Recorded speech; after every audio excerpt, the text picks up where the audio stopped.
Shalom, shalom. I'm back at you with another lesson.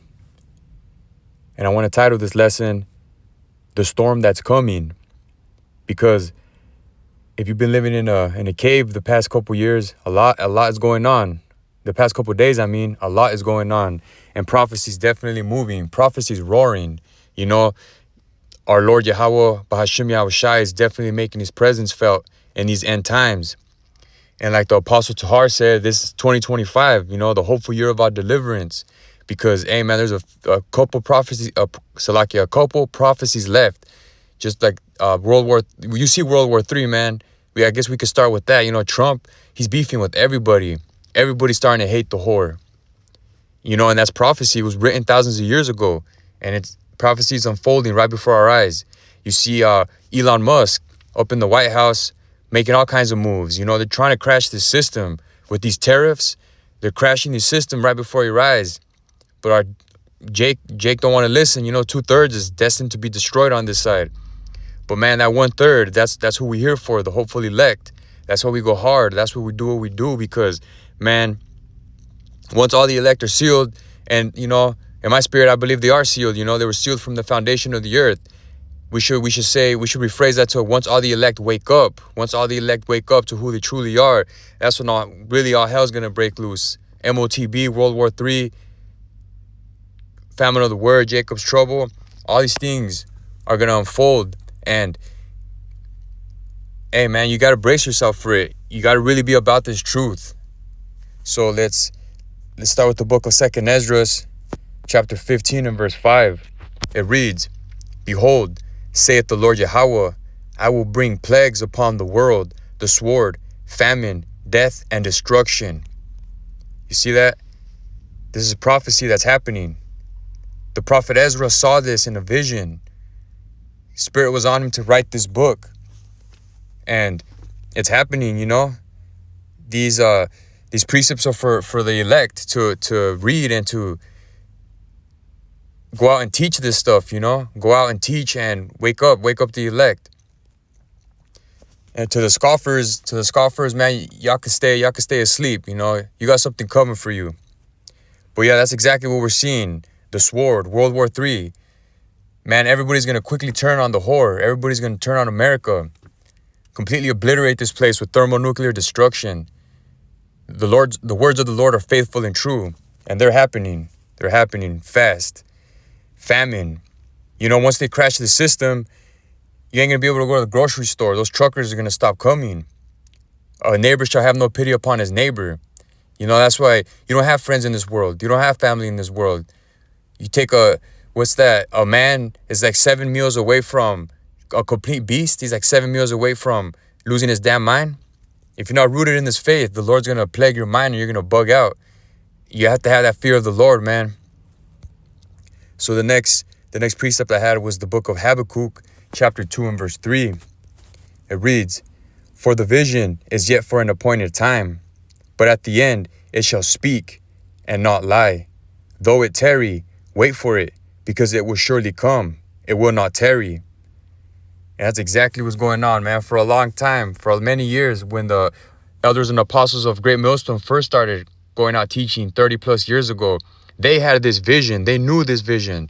But people, it was so far away. People scoffed and scoffed. But those brothers, man, those elders, those apostles, the Lord was dealing with them because after 30 plus years, they didn't lose faith. They didn't lose that spirit, man. It just intensified inside of them.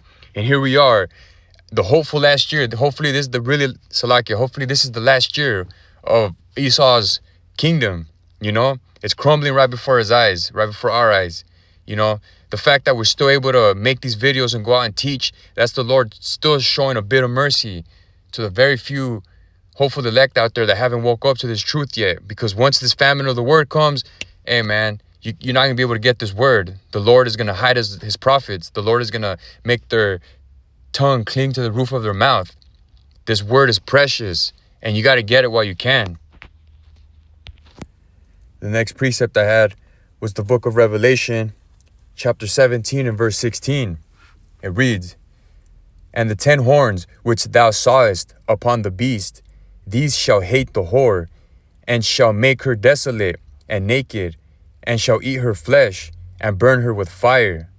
And that's speaking about all of Babylon's allies, the EU, NATO, Gog and Magog. They're all going to turn on the whore. They're all going to, what is Trump doing? He's with these sanctions, you know, he's rallying up these feathers. He's on, what's that word? He's picking a fight with all these countries, you know, acting all proud like America's untouchable. Man, the Lord is going to bring this place down harder than he brought Egypt. You know, he's going to plague this place harder than he plagued ancient Egypt. It's going to collapse harder than its predecessor, the Roman Empire, because that's what this is. America is the Roman Empire reincarnated, the spirit of Rome, you know? And we see this, man. We got this. The Lord woke us up to this 100% truth.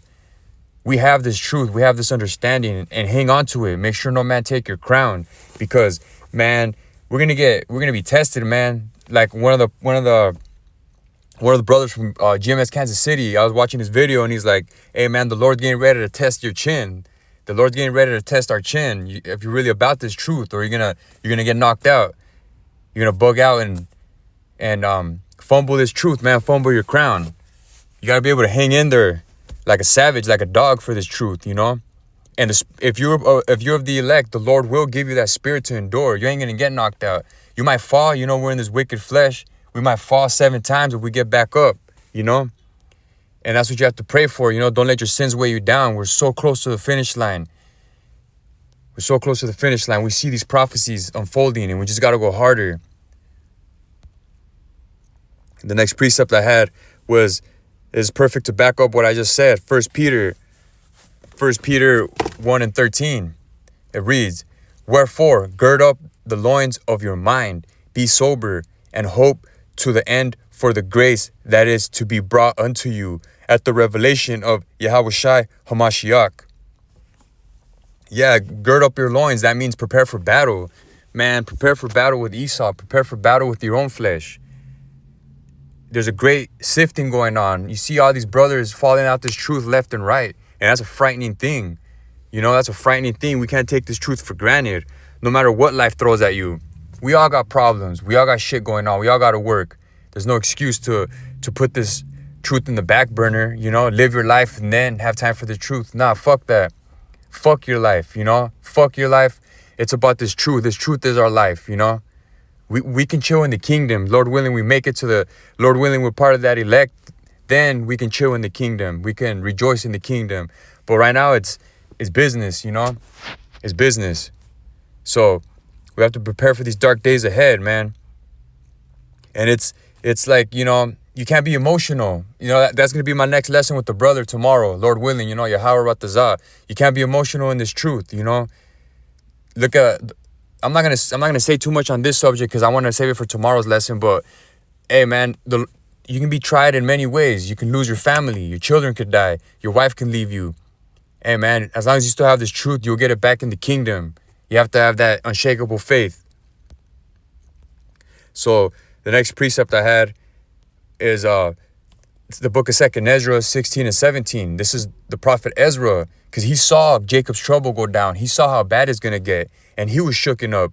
And you can only imagine, Ezra was a prophet. The prophet Ezra was a servant of the Lord. He was a righteous man, and he was frightened. He was frightened. So imagine how much more we're gonna be shaken up. You know, we don't have this. We don't have the Lord's covering. We're through. So it reads, "Woe is me! Woe is me! Who will deliver me in those days?" You see that a strong, powerful man of the Lord was shooken up. So yeah, we're gonna be shaken up, but don't bug out. You know, take it as it comes. Pray to the Lord. Pray to the Lord every day, every hour, because that storm, like I'm gonna title this video, "The Storm That's Coming." For a lot of people, it's hitting. You know, in South Carolina, what is it, North Carolina, around there, those fires, just how it was in California, those fires. And you know what it is with those fires.